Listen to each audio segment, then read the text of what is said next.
Tapos yung nagsusulat po nun, yung mga eskriba na tinatawag. Pag nagsulat po yun, inaasahan na nila na dun, nung magsimula silang magsulat, inaasahan nila hanggang kamatayan na po sila magsusulat. Yung buhay po nila susulat po nila ng daan sa isa po. Pag nagkamali sila ng letra, lalo na pagdating sa pangalan ng Panginoon Diyos, na hindi pwedeng banggitin, hindi po nila pwedeng burahin. Saan naman nakakita, buburahin mo sa pangalan ng Panginoon? Okay. Gagawin nila, kukunin na yung nagkamali sila ng pagsulat, ilalagay lang po nila yun sa isang lalagyan hanggang sa mabulok na ulo. Ulit na naman po. Ibig sabihin, hindi ka pwedeng magkamali. Pag binasa po ninyo ang original, magsisimula po sa kanan o kaliwa. Tayo po baligtad, di ba? Pag nagsulat tayo, galing tayong kaliwa, pa kanan. Sa kanila magmula po rito.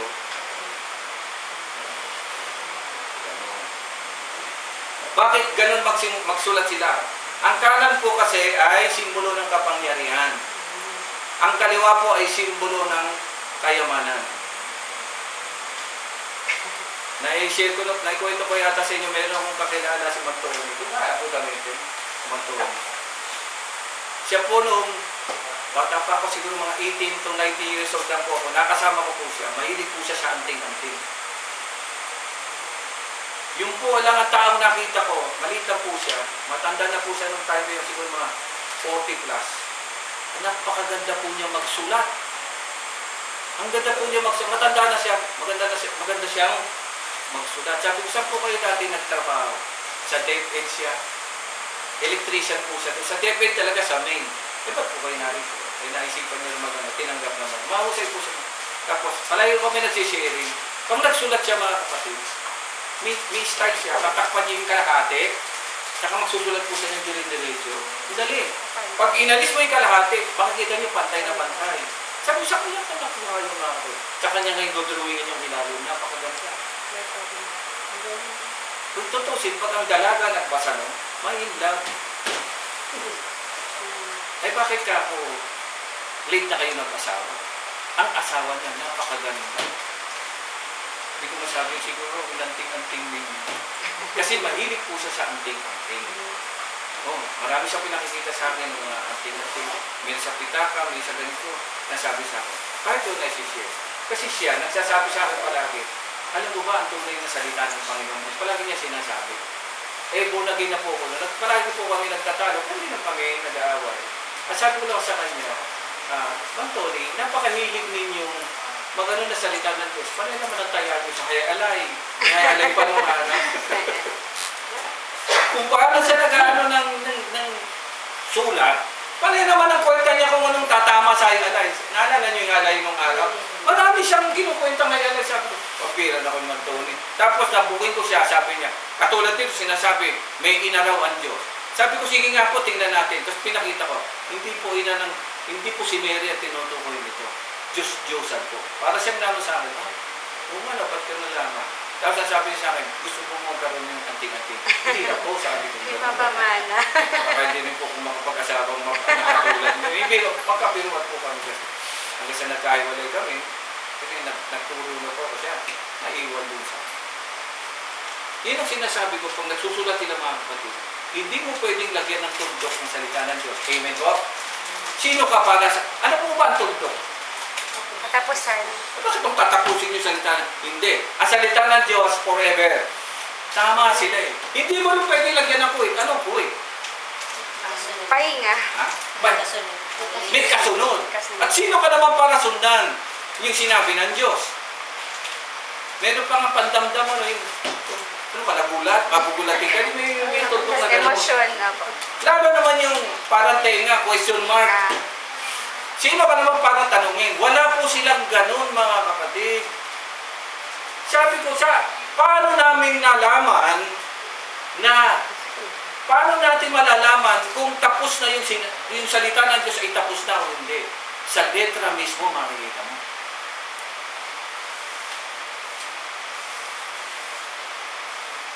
Tapos pinag-aralan ko yun. So bakit ang ulo ko rin mga kapatid? Kasi bawal po, nung nagabawal po, ang tawag ko, i-download yung mga wala pa hindi ko yata ako yung cellphone, wala yata ako cellphone mo. Ginawa ko mga kapatid, dinrawing ko. Dinrawing ko lahat ng mga letra ang inano niya. Tapos kung pinag-aralan ko, ganun pala. Nasa isang pagbabago ng letra, makinig kayo mabuti, naiiba po yung meaning. Halimbawa, letra ganyan, pag binaluktot mo, iba na meaning. Ganun. Ang galing naman nila ka. Ibang klase mo kakong dito. Sa atin, alam natin, A, B, C, D, E, F, G, sa kanila, wala pong tinatawag na vowel. Wala po silang A, E, I, O, U. Wala. Baka, daga, kung ganun po. Paano mo nalaman ngayon kung paano babasahin? Sa pamamagitan din po ng letra. Gumalaw lang na konti yung letra, iba naman. Kaya po lahat po lang binabasa natin, ito po yung translation. Huwag po kayo magagalit sa atin, marami dyan, mali ang translation po. Kaya po napakaraming version ng Bible, may King James, may NIV, kasi po, pinipilit na lang ituwid lahat ng mga maling meaning. Katulad po ng salitang anak ng Diyos o Mesiya, hindi mo ibig sabihin Diyos anak, wala pong gano'n. Ang ibig sabihin ng mga kapatid tagapagligtas, pwedeng gamitin sa hari, pwedeng gamitin sa angin, pwedeng gamitin sa anak ng Diyos. Binasa natin, amen? Ulitin ko. Parang sama po ng tingin niyo sa atin. Hindi ganun po talaga. Wala pa po ako nasishare nito, kayo pa lang po. Hindi po ako nagsishare. Kasi hindi po ako pwedeng mag-share nito nang hindi po handa ang puso. Balik tayo sa Acts chapter 2, tinong sabi rito.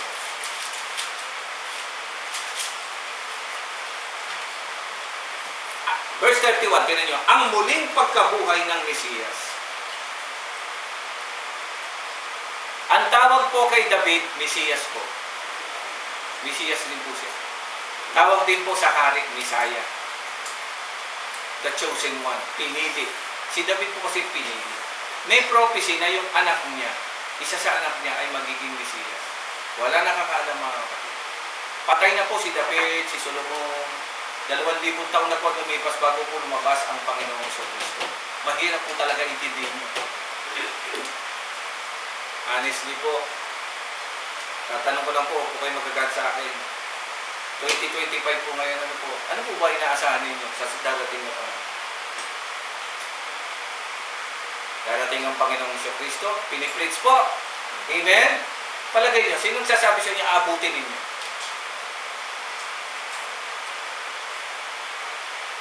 Merong nakakulong ngayon, di ba?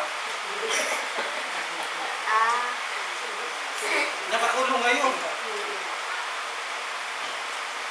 Ang sabi ko nga ito, mag-observe pa kayo. Palagi nila po sinasabi darating ng Panginoon. Amen. Pero kung makapagpagawa ng iglesia, pang 1,000 taon na yun bago masira eh. Gumagastos po sila ng pera. Sige, buli kasi nasisilip. Di po bang iglesia nagpagawa ng napakalaming auditorium po sa may Bulacan?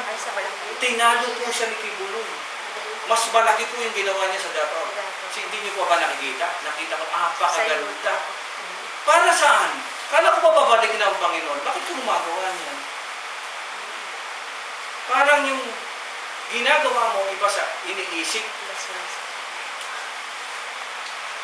Sister Piling, kasi tanungin ko nga po kayo, alam niyo na darating ang Panginoon, amen?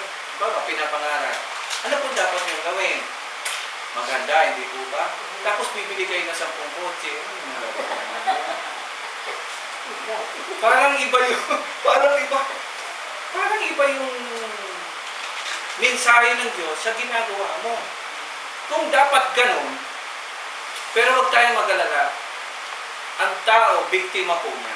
Hindi nila nakalain na 2,000 taon ang lilipas bago darating ang Panginoon Kristo. Sige nga, 2,000 taon po ang lumipas. Kaya nung dumating ang Panginoon Kristo, wala na pong nakakilala sa Kanya.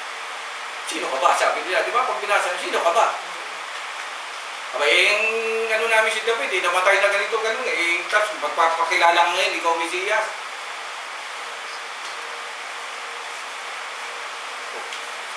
Naintindihan nyo na ngayon yung istorya ng Panginoon. Bakit hindi siya kinilat? Tapos ang suot mo, ganyan.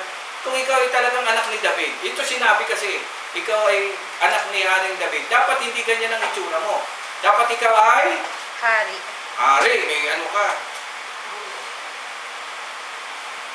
Dagdag kaalaman. Sa damit lang po, makikita ninyo kung sino po ang mayaman at mahirap. Bibigyan ko po kayo ng ano. Kapag ang damit po ninyo nung araw ay mahaba, naka-long sleeve, mayaman po yan. Ang mahirap lahat po ng damit. Maikse. Nung araw mahilig po ako sa long sleeve, nung nalaman ko po ito, para akong napahiya. Kaya lang ngayon, nakita niyo puro ko. Siguro, dapat si Pastor na nakagano'n. Nahihiya po ako. Kasi hindi ko alam na pag pumunta kayo sa mga opisina, sa mga kumpanyang malalaki, ano ang suot ng mga manager? Naka-long sleeve yan, naka-Amerikana yan. Ano suot ng janito? Ano, naka-Amerikana rin. Hindi. Yan ang dahilan kung bakit nagalit yung anak ni Joseph, kaya sila nagalit kay Joseph. Di ba? Sino ba tatay nila? Si Abraham, si Jacob. Ang ginawa kasi ni Jacob, ipinagpatay siya ng long sleeve. Mahirap lang naman sila, puro sila Kaya nagalit sila, bakit yung pinagpatay ng long sleeve yan?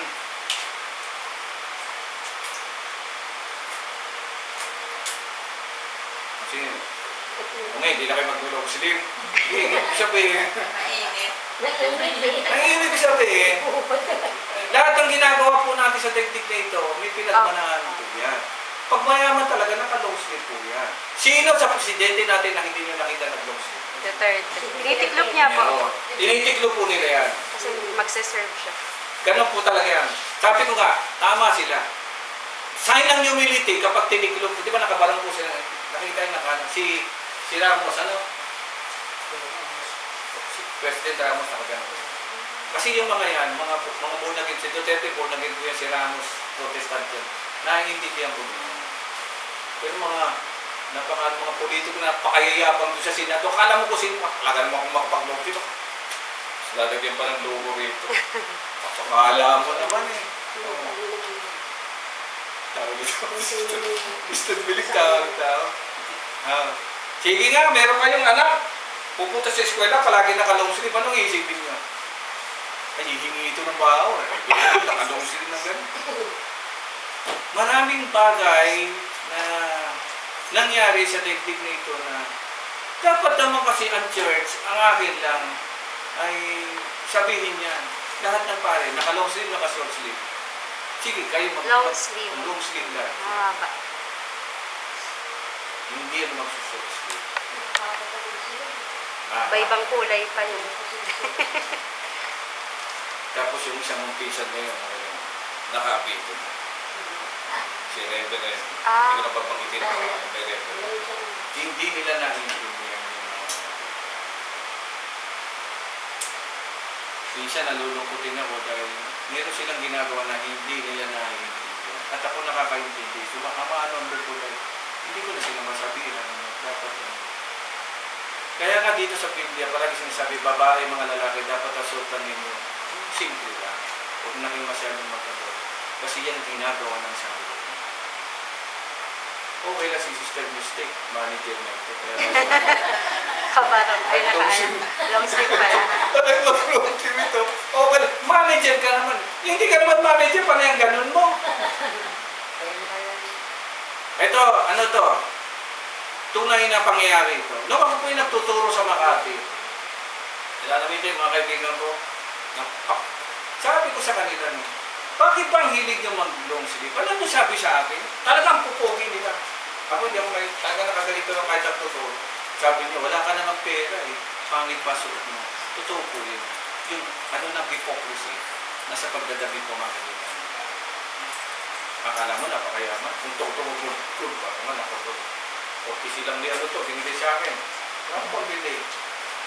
Kaya minsan nahiya ako suotin ito Pero suotin ko dahil ibinigay ni Sister Nenet. Ito po ay 20 taon na yata ito. Makikita nyo na sa akin ito pag ganun, hindi po ito sinusun sa labas. Gold po talaga ito, original po ito. Ano gusto niyo bilhin? Binenta. Makikita niyo yung takbo na sa libutan ngayon. Ganun pa rin. Diba? Tapos yung nagtataka kayo bakit ako na ganitong table mo. Noon hindi nyo may na. Alam nyo, ang paglalagay ng pulpito dyan, hindi naman talaga tama yun. Sa gitna. Nung araw wala pong ganyan. Ang Catholic po nagpasimula niya, kita nyo, pag nagmimisa yan, dahil kayo nakaano. Nasa Supremacy kasi ang hapon nung nasa gitna. Pag nasa gitna ka, tapos nakatungtong pa sila, wala pong ganyan sa original. Saan ba nagpipreach ang Panginoon sa Kristo? Saan nyo makakita? Nandun sa labas. Sa bundok. Sa bundok. Walang ano. Bernice. Pinagsisilbihan pa siya? Hindi po. Ang lingkod ng Diyos, siya ang nagsisilbi. Hindi po siya ang pinagsisilbihan. Ako, honestly po, minsan, pag tinatago kong pastor, nahihiya ako sa sarili ko eh. Pero lang matatawag kasi yun ang naging ano ko eh. Yun ang naging trabaho ko. Pero nahihiya po ko kasi ang trabaho ng pastor, maglingkod, tumulong. Sa kasalukuyan, sa barangay po namin, sabi nga sa akin, tawag sa akin pastor, hindi ko na maano kasi, sige, sabi ko na, pwede po ba kayo ng tagapanalangin sa amin? Hindi na, umibo, kasi naman ang trabaho tapos sumunod, pwede po bang kayo na pong faith-based dito, ako na mag-aaral ng faith? Hindi na ako tumagay, sige po, puro na lang ganun. Tapos ng isang araw, may rally po, si Mayor, pwede po kayo tumali, hindi na ako sumagot. Sinama na sa politika. Kasi, pinaliliwanag ko po sa kanila, ang lisensya po ng God's House of Christian Ministry, non-politics po yan, tandaan nyo ha, non-business po yan, hindi po tayo pwedeng pumasok yan. Ang trabaho lang po natin, salita ng Panginoon at maglingkod. Hindi tayo po ang paglilingkod. Kaya ganito pong arrangement natin. Gusto ko ipakita sa kanya, pare-pares na po tayo. Ano po? Pare-pares po tayo. At sa pagkakataong ito, pwede po kayong ng mga saloobin ninyo sa harapan ko bilang lipo na. Kaya siyempre ako muna magdadagdag ngayon dahil nag-i-intro po ko. Ito nga sinasabi rito mga kapatid, tuloy ko na ito at wala na po tayo sabi.